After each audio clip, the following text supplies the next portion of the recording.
Hi friends, తీన్ bar మూవీలోని ఈ scene గుర్తుందా?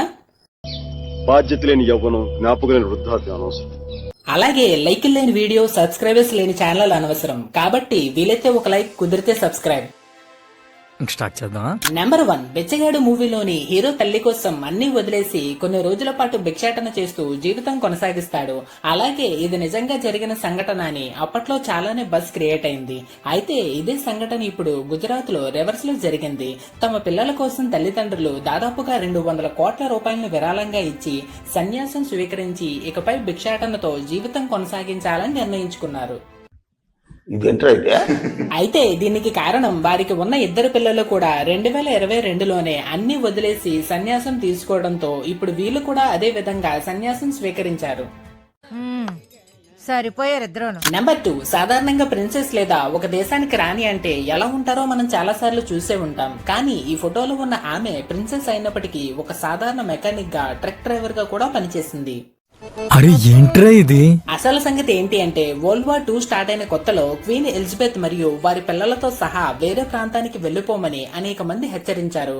అందుకు క్వీన్ ఎలిజబెత్ నిరాకరించడమే కాకుండా తన పెద్ద కూతురు ప్రిన్సెస్ 2వ ఎలిజబెత్ కోరిక మేరకు ఆమెను ఆర్మీలో మెకానిక్ కమ్ డ్రైవర్ గా జాయిన్ చేయడం జరిగింది.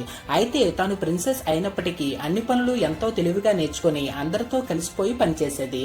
అంతేకాదు అతి తక్కువ కాలంలోనే జూనియర్ కమాండర్ గా ర్యాంకింగ్ ను కూడా పొందింది. ఇంత డబ్బుండి ఏమీ లేని అమ్మాయిలా మనతో కలిసి తిరిగింది. అది అమ్మాయి గొప్పతనం. నెంబర్ 3, నార్మల్ గా మనకి వెయిట్ లిఫ్టింగ్, బాడీ బిల్డింగ్ అనగానే మగవాళ్ళే గుర్తుకు వస్తారు. కానీ ఈ మధ్య కాలంలో ఆడవాళ్ళు కూడా మగవాళ్ళతో ఏ విషయంలో కూడా కాబట్టి ఈ బాడీ బిల్డింగ్, వెయిట్ లిఫ్టింగ్ లో కూడా ఆడవాళ్ళు ఎక్కువగానే పార్టిసిపేట్ చేస్తున్నారు. అయితే 1940s లో కాలిఫోర్నియాలో 8 ఏళ్ల వయసులోనే దాదాపుగా 200 పౌండ్ల బరువున్న మనిషిని, అంటే తనకంటే దాదాపుగా 3 రెట్లు ఎక్కువ బరువున్న మనిషిని ఎత్తుకొని ఆడవాళ్ళు ఎందులోనూ తీసుకోరని మరోసారి నిరూపించారు. లేచింది నిద్ర, లేచింది మహిళా లోకం.